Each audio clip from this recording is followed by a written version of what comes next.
भेटाया गुरुदत्त तुम्हाला भेटाया जीव तळमळतो किती सांगूया जीव तळमळतो किती सांगूया गुरुदत्त तुम्हाला भेटाया गुरुदत्त तुम्हाला भेटाया जीव तळमळतो किती सांगूया जीव तळमळतो किती सांगूया गुरुदत्त तुम्हाला भेटाया गुरुदत्त तुम्हाला भेटाया जीव तळमळतो किती सांगूया जीव तळमळतो किती सांगूया गुरुदत्त तुम्हाला भेटाया गुरुदत्त तुम्हाला भेटाया जीव तळमळतो किती सांगूया जीव तळमळतो किती सांगूया जीव तळमळतो किती सांगूया भवसिंधू मधोनी ताराया नसे दुसरा कोणी जगतिया भवसिंधू मधोनी ताराया नसे दुसरा कोणी जगतिया भवसिंधू मधोनी ताराया नसे दुसरा कोणी जगतिया भवसिंधू मधोनी ताराया नसे दुसरा कोणी जगतिया काही सुचेना गुरुराया मला काही सुचेना गुरुराया मला जीव तळमळतो किती सांगूया जीव तळमळतो किती सांगूया असा हा राजा सहस्रारुण ज्यावेळेस जमदग्नीच्या त्या झोपडीजवळ येतोय, झोपडीजवळ विनतकंदर होऊन राजा त्या जमदग्नीला प्रणाम करतोय. गुरुमाता असलेली रेणुका त्यांनाही प्रणाम करतोय. प्रणाम केल्यानंतर गुरुवर्य अर्थातच जमदग्नी जे आहेत ते राजांचं स्वागत करतायत. आपल्या त्या झोपडीमध्ये असलेली तुटकी अशी बाज, त्याच्यावर फाटकी असलेली वांगळ ती राजाला बसण्यासाठी देत आहेत. राजा घडलेलं आश्चर्य त्यांना सांगतोय की गुरुवर्य, माझे 2 सैन्य आपल्याकडे आले होते. मला तहान लागलेली होती म्हणून त्यांनी आपल्याला पाणी मागितलेलं आहे. त्यावेळेस आपल्या त्या गुरुमातेने कानातलं मळ काढून एक कळशी बनवून त्याच्यामध्ये पाणी दिलेलं आहे. ह्या नादान असलेल्या माझ्या सैन्यांना ती चेष्टा वाटली आहे. रस्त्याने चलत असताना पाय अडखळले, हातातून ती कळशी पडते, मळाची कळशी खाली पडते आणि त्यातून नदी बनते. हे आश्चर्य माझ्या लक्षात आलं नाही. प्रभूवर, हे काय आश्चर्य आहे? जमदग्नी स्मित हास्य करतायत, राजांना बसवतायत. राजे, आपल्या सैन्यांनी आम्हाला पाणी मागितलं होतं, आम्ही ते दिलेलं आहे. आलेल्या अतिथींची सेवा करणे हे आमचं परम कर्तव्य आहे. अतिथी देवो भव, अतिथी देव आहेत आमच्यासाठी. अशा हा राजाचं आणि त्या जमदग्नींचा वार्तालाप होतोय. आतमधून रेणुका हाक मारते, जमदग्नीनं झोपडीमध्ये बोलवते आणि बोलून त्यांना सांगते की एवढे मोठे राजे, चक्रवर्ती राजे आज आपल्या झोपडीमध्ये आलेले आहेत. संध्याकाळची वेळ आहे, तुम्ही त्यांना जेवणाचं विचारा. त्यावेळी जमदग्नी सांगतायत, हे जमदग्नी सांगतायत त्यांना, हे नारी, हे राजे लोक, हे क्षत्रिय लोक चांगले नाहीत. मनामध्ये यांच्या मद भरलेला आहे, हे अहंकाराने ग्रसित आहे. हे पाणी मागत होते, आपण यांना पाणी द्यावं आणि रवाना करावं. परंतु ह्या ठिकाणी स्त्री हृदय आहे. रेणुकेचं जागृत झालेलं तर स्त्री हृदय आहे. राजांना पुन्हा जेवणासाठी विचारतायत. पत्नींची इच्छा म्हणून जमदग्नी बाहेर येत आहेत आणि येऊन राजाला विनंती करतायत, राजे हो, आम्हाला असं कळालेलं आहे की आपण भुकेने सुद्धा व्याकुल आहात. आपली जर इच्छा असेल तर आपण या ठिकाणी भोजन करू शकता. भुकेने व्याकुल असलेल्या राजाला त्या ठिकाणी ज्यावेळेस हे जमदग्नी विचारतायत, राजेने माननीयच होकार दिलेला आहे. आणि काय सांगावं आश्चर्य, त्या दरवाजासमोर बांधलेली पांढरी शुभ्र असलेली गाय, त्या गायीजवळ जमदग्नी जात आहेत आणि भुकेने व्याकुल असलेला राजा, त्याचं सैन्य, त्याचा परिवार जमदग्नी त्या गायीसमोर जात आहेत, त्यांना हात जोडतायत, विनंती करतायत आणि राजांना सांगतायत, राजे आपण जी नदी वाहते त्या नदीवर सगळ्याच परिवाराने जावं, हातपाय धुवावेत, परत यावं, म्हणजे तोपर्यंत आम्ही जेवणाची व्यवस्था करू. राजाही आज अहंकाराने आणि हट्टाने पेटलेला आहे. एक चमत्कार त्यांनी पाहिलेला आहे. आज त्याला दुसरा चमत्कार पाहायचा आहे की एवढे माझ्यासोबत सैन्य आहे, एवढा माझा परिवार आहे, पाहूया एवढीशा झोपड्यामध्ये किंवा एवढ्या ह्या घनदाट असलेल्या अरण्यामध्ये इतक्या माझ्या सैन्यासोबत माझ्या परिवाराची व्यवस्था हे ऋषीवर करतातच कसे. पाहूया यांचा चमत्कार. असा हा दुराग्रह धरून, अट्टहास धरून ज्यावेळेस राजा हातपाय धुण्यासाठी जातोय, नदीवर गेलाय, हातपाय धुतलेले आहेत, त्या काळामध्ये मात्र जमदग्नी त्या गायीसमोर येत आहेत, हात जोडतायत आणि हात जोडून त्यांना विनंती करतायत की आज अतिथी आलेले आहेत, या सगळ्यांची जेवायची व्यवस्था करायची आहे, संध्याकाळची वेळ आहे. आणि काय आश्चर्य, राजा आपल्या परिवारासोबत हातपाय धुवून त्या नदीहून परत काय येतोय, तोपर्यंत मोठमोठाले ढेरे, मोठमोठे पातिले, सगळेच पंचपक्वानांनी भरून तयार आहेत. आसपासचा परिसर त्या पदार्थाच्या, त्या पक्वान्नाच्या सुवासाने दरवळतोय. राजाला मोठं आश्चर्य झालेलं आहे की एवढ्या झटपट नदीवर हातपाय धुवून येईपर्यंत ह्या ऋषीवरांनी एवढं मोठं सगळ्यांना जेवण कसं बनवलेलं आहे. राजा येत आहेत, ऋषीवर त्यांना प्रणाम करतायत, सगळ्यांना पंक्तीमध्ये जेवायला बसायला सांगतायत. आश्चर्याने राजा पाहतोय की जे पदार्थ त्याच्या त्या राजवैभवामध्ये किंवा राजवाड्यामध्ये नाहीत, इतके चवदार आणि सुंदर पदार्थ, इतके खमंग असलेले पदार्थ त्या झोपडीमध्ये त्या राजाला खायला भेटलेले आहेत. आश्चर्यचकित झालेला आहे, नवल करायला लागलेला तो राजा जमदग्नींना विचारतोय, ऋषीवर, मी एक चक्रवर्ती राजा आहे, माझ्या राजवाड्यामध्ये, माझ्या राजवैभवामध्ये सगळ्या पदार्थाची बाहुल्यता आहे, बहुत पदार्थ आहेत, बनवणारे 101 कारागीर सुद्धा आहेत, परंतु इतके सुंदर पदार्थ मला ह्या माझ्या राजवाड्यामध्ये मला भेटले नाही.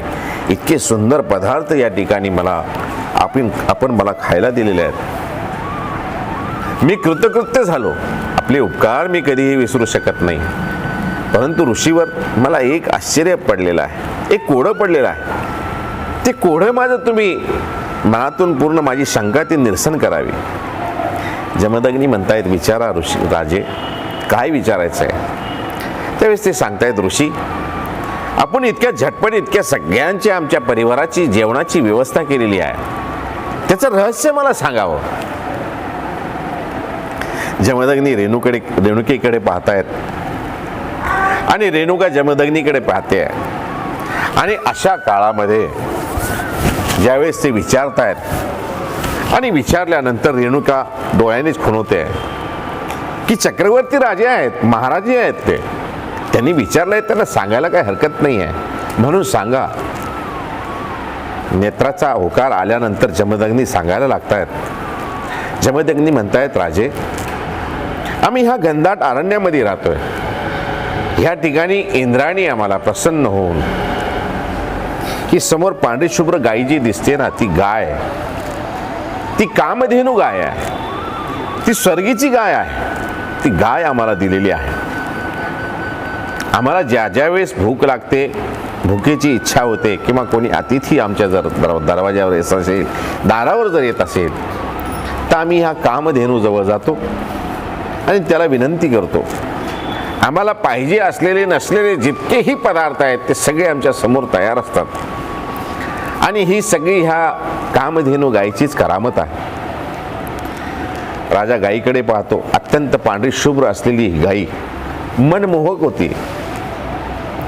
राजा मनामध्ये विचार करतोय, मी सहस्त्र अर्जुन, या भूतलावर असा कोणी नाही की जो मी इच्छा करेल आणि तो मला देणार नाही, किंवा मी इच्छा केली आणि पुन्हा मला भेटणार नाही. माझ्या मनात यावं, माझ्या तोंडातून शब्द निघावेत, ती वस्तू माझ्या समोर तयार असते. माझ्या राजवैभवामध्ये, माझ्या राजवाड्यामध्ये सगळ्याच गोष्टीची उपलब्धता आहे. सगळेच वैभव माझ्या त्या ठिकाणी दरवाज्यावर पाणी भरतायत. मात्र एवढी सुंदर गाय ही माझ्या दारावर नाही आहे. आणि एवढी चमत्कार असलेली ही गाय ह्या घनदाट अरण्यामध्ये हे दोघे ऋषी आणि पत्नी दोघे राहत आहेत. यांच्यापेक्षा ही गाय जर माझ्या जर राजवाड्यामध्ये असेल तर नक्कीच माझ्या वैभवामध्ये अजून एक मानाचा तुरा येईल. म्हणून ते विनंती करतायत ऋषीवर, ही जी गाय आहे ह्या गायीची शान या झोपडीमध्ये नाही, माझ्या अलंकाराने मढवलेल्या त्या राजवैभवामध्ये आहे. तेव्हा माझी विनंती आहे आपणास, एक राजा, ह्या राज्याचा राजा, चक्रवर्ती राजा आपणास विनंती करतो की ऋषीवर ही गाय आपण आम्हाला द्यावी. ह्या गायीची शोभा जी आहे ती माझ्या राजवैभवामध्ये आहे, ह्या झोपडीमध्ये नाही. असं म्हणतात ना कि मखमल में पेवन आणि मखमल में हिरे. असं म्हणतात, मखमल मध्ये हिरे लावले तर त्याची शोभा असते. मखमलवर, रेशमावर सुवर्ण ठेवावं किंवा हिरे ठेवलं, हिरे जडले तर ते वस्त्र सुशोभित दिसत असतं. त्या मखमलाला जर तुम्ही डाग लावलेला असेल किंवा कुठे थिगळ लावलेलं असेल तर ती शोभा देत नाही आहे. आज तुमच्या ह्या मखमलावर, हे मखमल सारखं असलेली गाय या झोपडीमध्ये शोभा देत नाही. मखमलावर ह्या ठिकाणी हिरेच पाहिजे, हिरेच जडवलेले पाहिजे. आणि हे असं जे गाय आहे त्या माझ्या त्या मखमलावरच, म्हणजे माझ्या राजवैभवामध्ये शोभा देईल. म्हणून तुम्ही ही गाय आम्हाला द्यावी. चक्रवर्ती राजा मागतोय.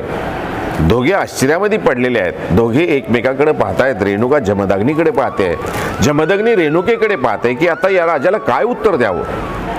नाही म्हणावं हा देहदंडाची शिक्षा देईल, हाव म्हणावं तर इंद्राणी दिलेली ही गाय आहे, ही गाय त्या ठिकाणी जाणार नाही, त्यांच्यासोबत जाऊ शकत नाहीये. असे दोन्ही कोड्यामध्ये पडलेले आहेत. शेवटी पर्याय म्हणून जमदग्नी त्या सहस्त्रार्जुनाजवळ जात आहेत. त्यांना विनंती करतायत, राजा आपल्याजवळ सगळ्याच गोष्टीची उपलब्धता आहे. आपल्या तोंडातून काय शब्द निघावेत सगळ्याच गोष्टी आपल्या समोर तयार आहेत. आपण ह्या गायीचा नाद सोडून द्यावा आणि आम्ही जरी तुम्हाला घेऊन जा म्हणलं तरी ही गाय आपल्या सोबत येणार नाही. आमची विनंती आहे तुम्ही हे गायीचा विचार मनातून काढून टाकावा. परंतु अहंकाराने आणि मदाने ग्रस्त असलेला तो राजा, तो नाही हे शब्द त्याच्या कानाने ऐकलेलेच नाहीये ना. तो नाही शब्द कसा ऐकेल. तो आग्रह आणि हट्ट करून बसलेला आहे. आज मी तर ही गाय माझ्या राजवैभवामध्ये नेणारच, माझ्या राजवाड्यामध्ये नेणारच. थोडासा रागातच येऊन पुन्हा तो जमदग्नीला सांगतोय की ऋषीवर आपली जर इच्छा असेल तर ही गाय नक्कीच आमच्या सोबत येईल. आपण त्या गायीला सांगावं मला ही न्यायचीच आहे. ऋषी सांगतायत, राजे आपण ह्या गायीचा हट्ट सोडावा. शेवटी नाविलाज आहे, ऐकतच नाहीये राजा. त्यावेळी जमदग्नी सांगतायत, राजे आम्ही तर आपणास गाय द्यायला तयार आहे, पण ही जर येत असेल तर आपण नक्कीच न्यावं. ऋषींचा होकार ऐकल्यानंतर सहस्त्रार्जुन आपल्या सैन्याला सांगतोय, आपल्या सैनिकाला सांगतोय ही गाय जी खुट्याला बांधलेली आहे ती सोडावी आणि आपल्या सोबत घेऊन चालावी. काय आश्चर्य, असा सैनिक त्या गाय सोडण्यासाठी त्या गायीजवळ येतोय.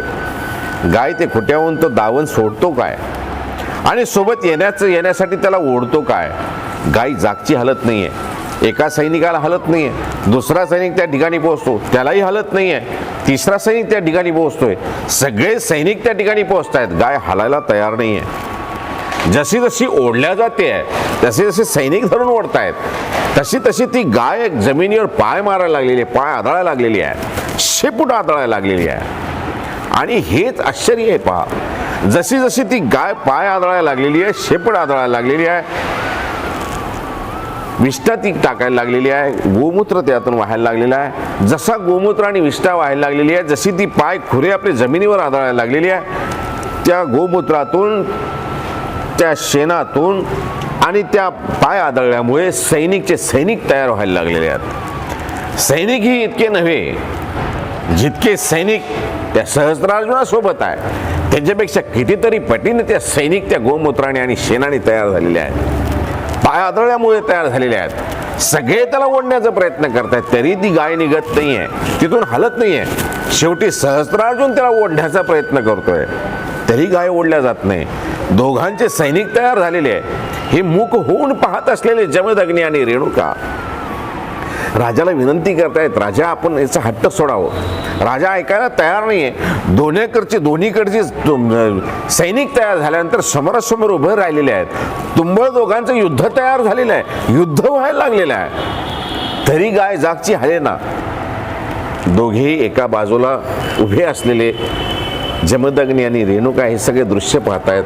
राजाला विनंती करतायत, राजा आपण हे हट्ट सोडावं.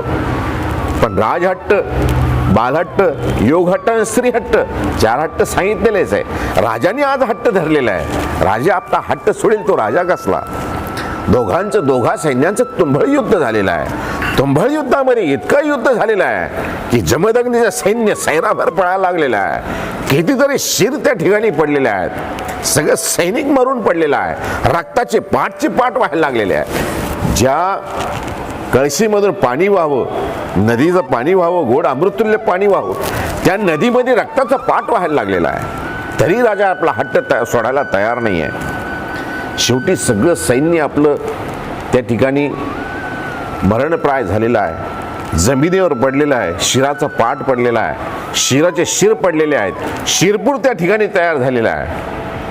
ज्यावेळेस ही आपल्या सैन्याची दानादान उडालेली त्या सहस्त्रार्जुनी पाहिलेली आहे, सहस्त्रार्जुनाला राग आलेला आहे की एवढा मोठा मी चक्रवर्ती राजा, एवढा सहस्त्रबाहू, या ठिकाणी माझ्या 2 हातामध्ये सहस्त्रबाहूचं बल असलेलं, दत्तात्रय महाराजांचं वरदान मला असलेलं, एक गायी माझ्या सैन्याकडून किंवा माझ्या इच्छेने इथून हलत नाही आहे. आणि हे जे झालेलं युद्ध आहे हे ह्या सगळ्या ब्राह्मणामुळे झालेलं आहे. या ब्राह्मणाने जर त्या गायीला माझ्यासोबत जर सुखासुखी दिलं असतं तर हे युद्धही झालं नसतं, एवढी दानादानी उडाली नसती, एवढा माझा अपमानही झाला नसता. हे अपमान ज्यावेळेस त्या सहस्त्रार्जुनाला वाटायला लागलेला आहे, म्हणून सहस्त्रार्जुनाने आपली जी खड्ग आहे, जी तलवार आहे, ती तलवार काढली आहे आणि तो वार करायला लागलेला आहे. जसा तो वार करायला लागलेला आहे जमदग्नीवर, मध्ये रेणुका येते, रेणुकेला मारल्या जातं. पहा, दत्तात्रय महाराजांनी वरदान दिलेलं आहे, तू गायीवर, बाईवर आणि ब्राह्मणावर तिघावर हात उगारू नकोस. आणि ह्या ठिकाणी मतिभ्रष्ट झालेली आहे, मदमस्त झालेला तो, मदाने अंध झालेला तो, मदांध झालेला तो राजा तिघावर हात उचलतोय. ब्राह्मणावर, जमदग्नी हे ब्राह्मण होते, त्या ब्राह्मणावर हात उचलला. स्त्रीवर हात उचलू नको, पतीला वाचवण्यासाठी रेणुकामध्ये येते, रेणुकेवर घाव मारले गेले, रेणुकेवर हात उचललं म्हणजे स्त्रीवर हात उचलले गेलेलं आहे. ब्राह्मणावर हात उचललं, स्त्रीवर हात उचललं गेलं. आणि ज्या गायीमुळे एवढं युद्ध झालेलं आहे त्या गायीवर सुद्धा या राजाने वार केलेला आहे. म्हणजे गायही मारलेली आहे, ब्राह्मणही मारलेला आहे आणि स्त्री मारलेली आहे. ज्या ठिकाणी दत्तात्रय महाराजांनी त्याला निक्षून सांगितलेलं आहे की ह्या तिघावर कधी हात उचलायचं नाही, आज त्या दत्तात्रय महाराजांच्या वरदानालाच ह्या ठिकाणी ती खिंड पडलेली आहे आणि याचे हात उचलल्या गेलेले आहेत. आणि ज्यावेळेस यांनी वार केलेला आहे, 1-2 नव्हे 21 वार त्यांनी त्या जमदग्नी आणि रेणुकेवर केलेली आहे. आणि वार केल्यानंतर गाया झालेला तो, गाय तर हाती लागली नाही, सैन्यांची दानादान उडालेली आहे, अपमानित झालेला तो राजा सहस्त्रार्जुन त्या ठिकाणावर निघतोय. आणि निघाल्यानंतर ही जी घडलेली तिन्ही जी पाप आहेत, त्या तिन्ही पापामुळे ज्यावेळेस सहस्त्रार्जुन तिथून आपल्या राजधानीकडे म्हणजे महिकावती नगरीकडे निघतोय आणि पडलेले घाव, त्या घावामुळे 21 घावामुळे राजा निघून गेल्यानंतर ज्यावेळेस रेणुका आहे, रेणुका धावा पोकारते, परशुरामा धाव. आता ह्या ठिकाणी ह्या लीळेमध्ये परशुरामाचं एक पात्र आलेलं आहे. हे परशुराम म्हणजे रेणुका आणि जमदग्नी दोघांचे हे पुत्र आहेत. आणि हेच परशुराम त्या काळामध्ये ज्यावेळेस सहस्त्रार्जुन ह्या ठिकाणी झोपडीमध्ये आलेला आहे, त्या काळामध्ये परशुराम जे आहेत यांचं नाव खरं नाव राम आहे, यांचं नाव राम ठेवलेलं आहे. परंतु महादेवानी यांना परशु म्हणजे जी कुऱ्हाड दिलेली आहे, त्या कुऱ्हाडीला परशु असं म्हटलं जातं. त्या परशुचा आकार त्या कुऱ्हाडीला आहे, म्हणून ह्या रामाचं नाव परशुराम झालेलं आहे. हे परशुराम महादेवाजवळ धनुर्विद्या शिकत होते. ज्यावेळेस मातेने हाक मारली आहे परशुरामा धाव, त्यावेळेस ती रेणुका मातेची जी हाक आहे ती कैलासापर्यंत गेलेली आहे. आणि प्रत्यक्ष ज्या ठिकाणी ज्या जीवाला, ज्या परशुरामाला महादेव विद्या धनुर्विद्या शिकवत आहेत, तिथपर्यंत ही हाक पोहोचते.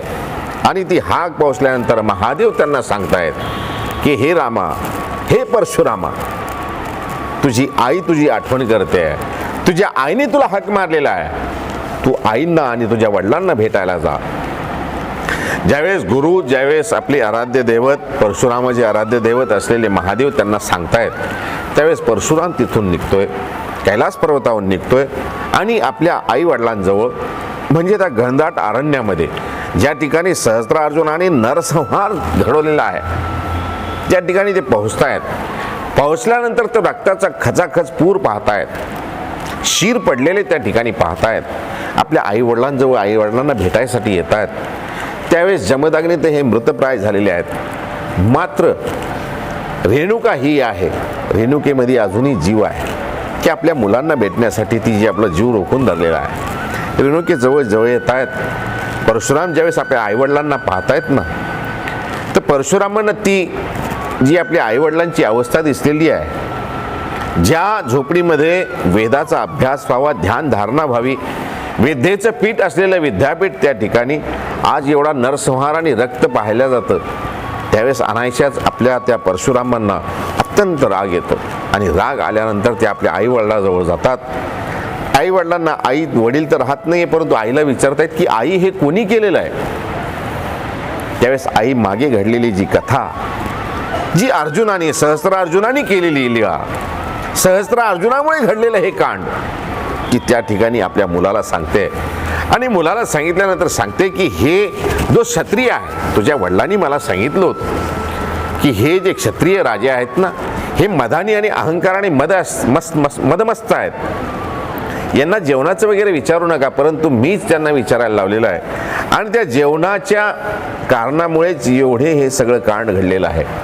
हे ज्यावेळेस परशुरामाला कळतं त्यावेळेस परशुराम त्यावेळेसच प्रतिज्ञा करतात की ज्या क्षत्रियामुळे माझ्या आईवडिलांना एवढा त्रास झालेला आहे, माझे वडील त्या ठिकाणी राहिलेले नाहीत, आई माझी घायल झालेली आहे, त्या ठिकाणीच ते घाव पाहतायत. 21 घाव त्या ठिकाणी आईवडिलांच्या अंगावर आहेत. त्यावेळेसच ती प्रतिज्ञा करतात, जितके घाव माझ्या आईवडिलांच्या अंगावर आहेत ना, तितक्या वेळेस मी पृथ्वी ही निक्षत्रिय करेन. आणि म्हणूनच असं म्हणतात की 21 वेळा निक्षत्रिय करणारे हे ब्राह्मण कुळातले असलेले परशुराम, ज्यांचं आमच्या महानुभाव निर्णयामध्ये विग्रह जे आहेत ते विग्रह यांना म्हटलं जातं की अज्ञान विग्रह राम आणि परशुराम. मात्र ज्ञान विग्रहामध्ये रेणुका अशी येते.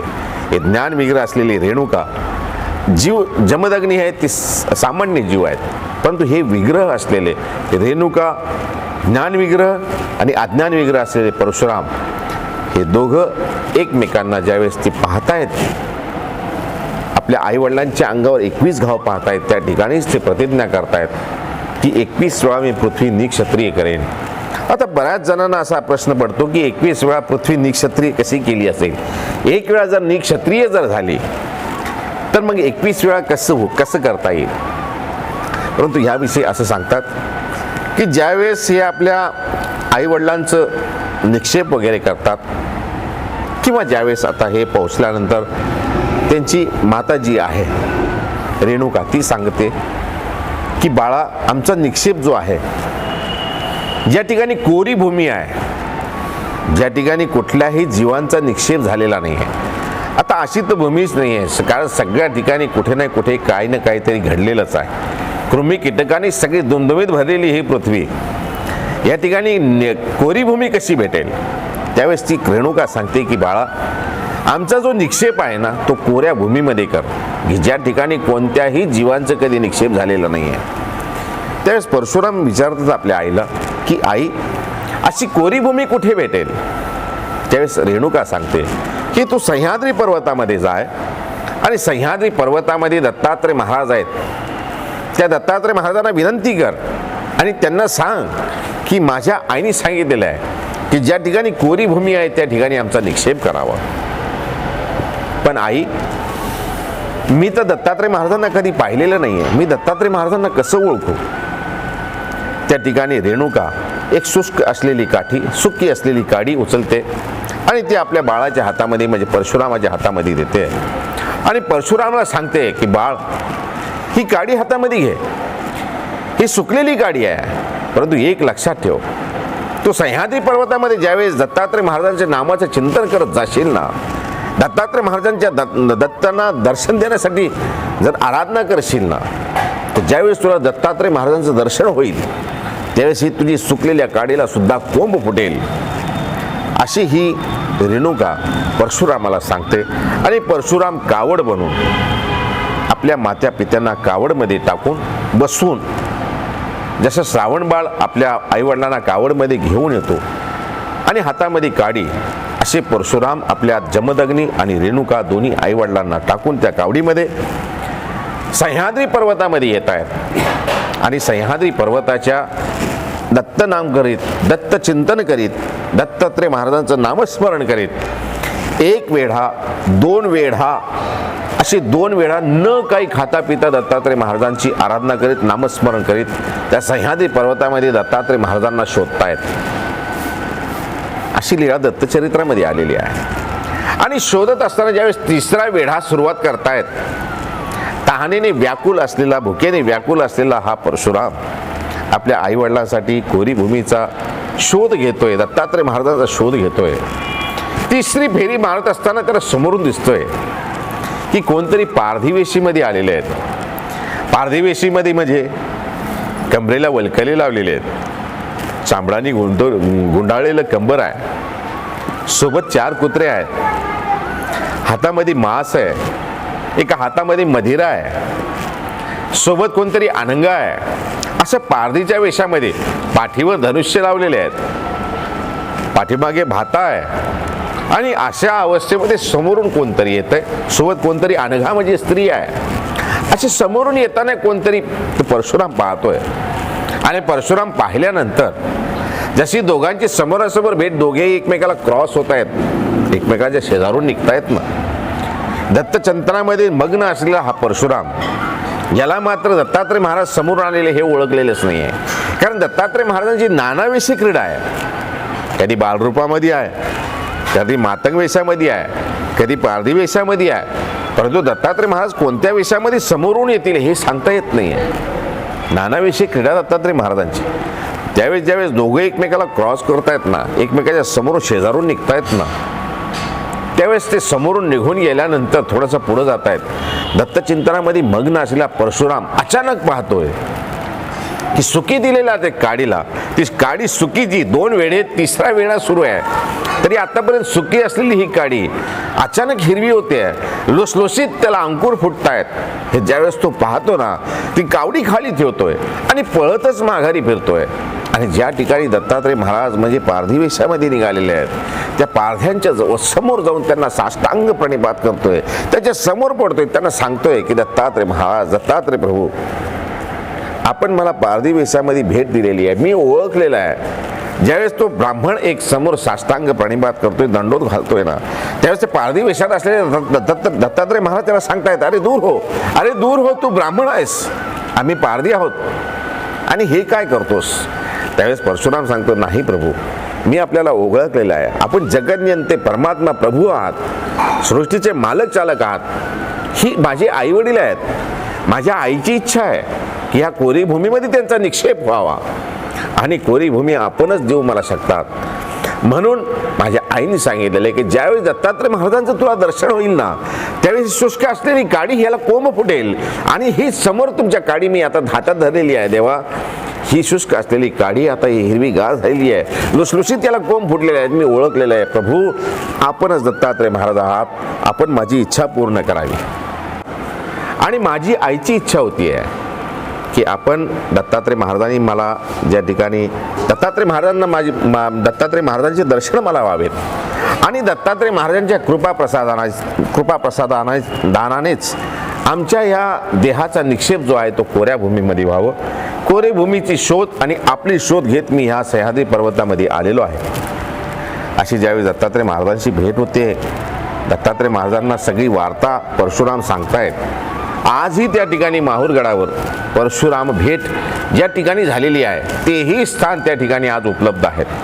सहस्त्रार्जुनाला वरदान दिलेलं आहे तेही स्थान मेरुवाळ तळ्याजवळ आजही उपलब्ध आहे. ज्या ठिकाणी दत्तात्रय महाराजांनी बाण मारायला लावलेला आहे परशुरामांना, तेही स्थान आज दत्तात्रय महाराजांच्या त्या सह्याद्री पर्वताच्या माहूरगडावर आजही त्या ठिकाणी आपल्याला पाहायला भेटते.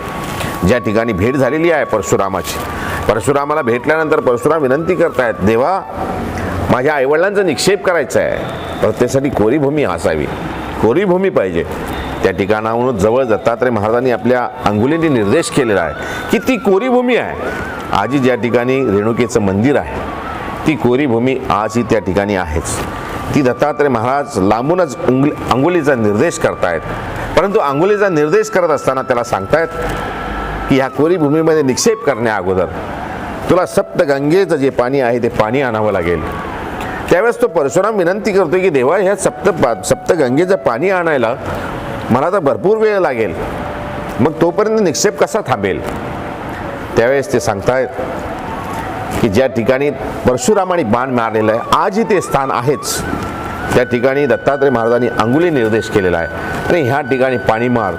त्यावेळेस परशुराम आपल्या बाणेने त्या ठिकाणी बाण पृथ्वीवर मारतोय, पाताळामध्ये घालतोय आणि पाताळातून सप्तगंगेचं पाणी त्या ठिकाणाहून निघतोय. ते आपल्या पात्रामध्ये घेऊन दत्तात्रय महाराजांजवळ येतोय.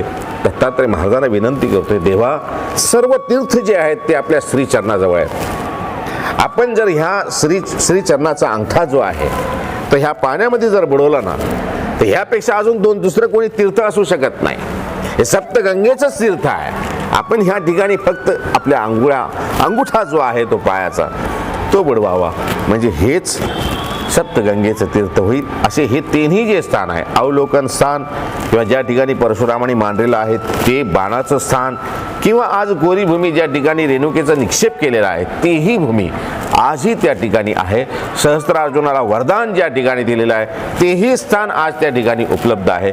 अशा ह्या सह्याद्रीच्या त्या पर्वतामध्ये, सह्याद्रीच्या त्या माहूरगडाच्या सह्याद्री पर्वतावर आज सगळेच स्थान आपल्याला उपलब्ध असलेले त्या ठिकाणी आपल्याला पाहायला भेटतात. त्या ठिकाणी दत्तात्रय महाराजांनी त्या पाण्यामध्ये आपला अंगठा बुडवलेला आहे किंवा धुतलेला आहे आणि असं सर्व तीर्थ म्हणून मग ते परशुरामाने त्या पात्रामध्ये घेत आहेत. ज्या ठिकाणी कोरी भूमी आहे त्या ठिकाणी दत्तात्रय महाराज त्यांना दाखवत आहेत आणि त्या ठिकाणी त्यांना निक्षेप करायला सांगतायत. निक्षेप काय करायला सांगतायत असं म्हणतायत की त्या ठिकाणी त्याच्याविषयी अशी एक लीळा आहे की अत्यंत प्रेम असलेलं ते परशुराम दत्तात्रय महाराजाला विनंती करतायत, दत्तात्रय प्रभू आपल्याविषयी मी ऐकलेलं आहे, आपण अमोघ दर्शन आहात, आपण भेटल्यानंतर जी इच्छा असेल ती पूर्ण करता, तेव्हा माझी इच्छा आहे की तुम्ही माझ्या आईला जिवंत करावं. दत्तात्रय महाराजांचं भेटल्यानंतर जी भेटलेलं आहे, ज्याला दर्शन तर देतच नाही आणि दिल्यानंतर त्याची इच्छा पूर्ण करणारच. दत्तात्रय महाराजही त्यांना होकार देत आहेत, परंतु त्याला सांगताय की तुझ्या आईचं निक्षेप करावं किंवा अग्नी द्यावं अशी इच्छा आहे, पहिले अग्नी तू दे. परंतु एक लक्षात ठेव, ह्या ठिकाणी ज्या ठिकाणी तू अग्नी देशील त्या ठिकाणी तू पाठ करून उभा राहायचं आहे आणि ज्यावेळेस पाठ करून उभा राहशील ना तुझी माता जागृत होऊन जिवंत होऊन पुन्हा त्या अग्नीतून बाहेर येईल. परंतु एक अट आहे, तू मागे वळून पाहायचं नाहीस. तू जर मागे वळून जर पाहिलंस तर ती बाहेर येणार नाही. ईश्वराची आज्ञा, दत्तात्रय प्रभूंची आज्ञा, दत्तात्रय प्रभूंनी निक्षेप सांगितलेला आहे त्या ठिकाणी ते करतायत. त्या ठिकाणी निक्षेप करण्यासाठी सरण वगैरे रचतायत. परंतु पारधी वेशामध्ये असलेले दत्तात्रय महाराज, एका हातामध्ये चौरी आहे, एका हातामध्ये मास आहे. त्या चौरीमध्ये मध्य आहे. ज्या ठिकाणी निक्षेप केला गेलेला आहे त्या ठिकाणी दत्तात्रय महाराज जात आहेत. त्या ठिकाणी मध्याचा शिडकाव करतायत. ज्या हातामध्ये ती मास आहे ते मास त्या ठिकाणी टाकतायत आणि भोग पाव असं म्हणतायत. असं म्हटल्यानंतर ज्या ठिकाणी सरण रचल्या गेलेलं आहे त्या ठिकाणाहून दत्तात्रय महाराज ही वरदान देऊन परशुरामाला की तू ह्या ठिकाणी त्यांचा निक्षेप कर, ह्या ठिकाणी अग्नी डाग दे, मात्र मागे वळून पाहू नको, असं म्हणून त्या ठिकाणाहून निघून जात आहेत. निघून गेल्यानंतर संपूर्ण तयारीनिशी तयारी करून ज्यावेळेस परशुराम आपल्या आईला अग्नी देतोय, रडायला लागलेले परशुराम रडतायत. त्या ठिकाणी आपल्या आईला अग्नी दिल्यानंतर त्या अग्नीकडे पाठ करून उभे राहत आहेत. थोडा वेळ अग्नी जळत राहते, काहीतरी आवाज होतोय आणि आवाज होत असताना त्यांना असं काहीतरी सरण पडल्यासारखं वाटतंय. त्यांना असं वाटतंय की अग्नी जळते, अग्नी जळते, काहीतरी त्याच्यातून निघतंय. दत्तात्रय महाराजांनी सांगितलेलं आहे, दत्तात्रय महाराज खोटे बोलणारच नाही, खोटे वरदान देणारच नाही आहे, असं म्हणून त्यांना थोडा वेळ दम धरतायत. एखाद्या आपणच धरावं की आईची अग्नी दिल्या जाते आणि आपण पाठ करून उभे राहतोय आणि कोणतरी आपल्याला सांगून जातोय की तू पाठ आईकडे पाहू नकोस, आई तुझी जिवंत होईल. आपण किती वेळा त्या ठिकाणी दम धरू शकतो. शेवटी अज्ञान विग्रह आहेत परशुराम. थोडा वेळ थांबतायत. त्यांना असं वाटतंय की दत्तात्रय महाराजांनी नक्कीच आपल्याला फक्त समजूत घालण्यापुरतं एवढं सांगितलेलं आहे आणि निघून गेलेले आहेत. थोड्या वेळ दम निघताय, परंतु मनाची चंचलता त्यांची वाढत चाललेली आहे. थोडा वेळ थांबल्यानंतर त्यांना असं वाटतंय की आई जर बाहेर निघाली असती तर नक्कीच मला आवाज दिला असता, नक्कीच मला हाक मारली असती. परंतु एक मन म्हणतंय नाही, दत्तात्रय महाराजांनी सांगितलेलं आहे पूर्ण अग्नी जोपर्यंत जळत नाही तोपर्यंत पूर्ण होणार नाही, पूर्ण आई बाहेर निघणार नाही. अशा मनाच्या द्वंद्व स्थितीमध्ये असतानाच आता मात्र चलबिचल असलेलं त्या परशुरामाचं मन कुठेतरी जोर धरते की नक्कीच दत्तात्रय महाराजांनी आपल्याला काहीतरी समजूत घातलेली आहे, आपण निघून गेलेले आहे.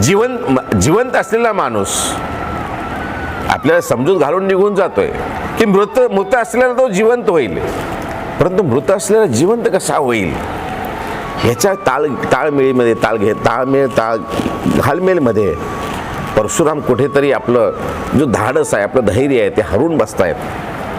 आणि अर्धवट जळालेलं ते प्रेत चलबिचल झालेले परशुराम मागे वळून पाहतायत आणि मागे वळून पाहिल्यानंतर त्यांच्या लक्षात येतं की रेणुका जी आहे, अग्नीमधून प्रज्वलित असलेल्या अग्नीमधून शिर बाहेर निघालेला आहे, ऊर बाहेर निघालेला आहे, छाती एवढी बाहेर निघालेली ती रेणुका ज्यावेळेस परशुराम मागे पाहतायत ना तिथंच थांबलेली आहे. आणि तिथंच थांबल्यानंतर असं म्हणतात की ते जागृत असलेलं ते रेणुकेचं स्थान परशुरामाने मागे पाहिल्यामुळं त्या अग्नीतून जेवढं म्हणजे छाती एवढं निघालेलं जे रूप आहे तेच रूप आज त्या ठिकाणी दत्तात्रय महाराजांनी ज्यांची स्थापना केलेली आहे, ज्यांचा निक्षेप त्या ठिकाणी केलेला आहे, ज्या ठिकाणी भोगपाव म्हणून मध्य आणि मांस टाकलेला आहे, जी कोरी भूमीमध्ये दफन केलेली आहे, तीच रेणुकेचं स्थान आज त्या ठिकाणी आहे. अशी दत्तात्रय महाराजांनी त्या रेणुकेचं आणि जमदग्नीचं दोघांची कोरी भूमीमध्ये निक्षेप केलेला आहे. अशी ही सहस्त्रार्जुना वरदान, परशुराम आणि परशुरामाची भेट आणि रेणुकेचा निक्षेप ह्या तीन लीळा आपण ह्या ठिकाणी पाहिलेल्या आहेत. परंतु सुडाने ग्रसित असलेले हे परशुराम ज्यावेळी दत्तात्रय महाराजांना सगळी कथा सांगितलेली आहे ना की दत्तात्रय महाराज आपल्या वरदानामुळे सहस्त्रार्जुन ह्या पर्यंत पोहोचलाय, इथपर्यंत पोहोचला आहे. त्याने गायही वधलेली आहे, ब्राह्मणही वधवलेला आहे आणि माझी आई स्त्री आहे ती स्त्री सुद्धा वधवलेली आहे. आता कसं होईल? आता तर मी शपथ खाल्लेली आहे की मी पृथ्वी 21 वेळा निक्षेत्र करेन. माझ्या आई वडिलांवर घाव मारलेले आहेत, ते 21 घाव आहेत, 21 वेळा मी पृथ्वी निक्षत्रिय करेन.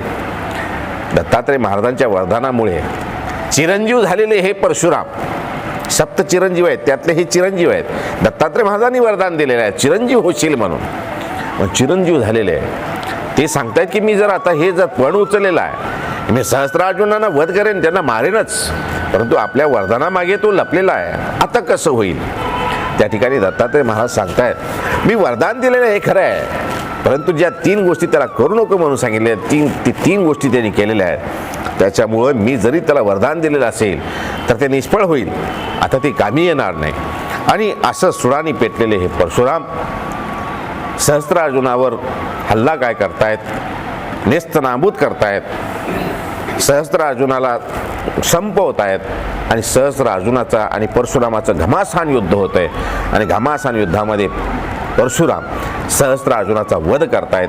असे हे सहस्त्रार्जुन वरदान आणि सहस्त्रार्जुनाचं शेवट ह्या लीळेमध्ये आपण या ठिकाणी पाहिलेलं आहे. असे ह्या परशुरामाला वरदान, सहस्त्रार्जुना वरदान आणि निरडुकेचं निक्षेप.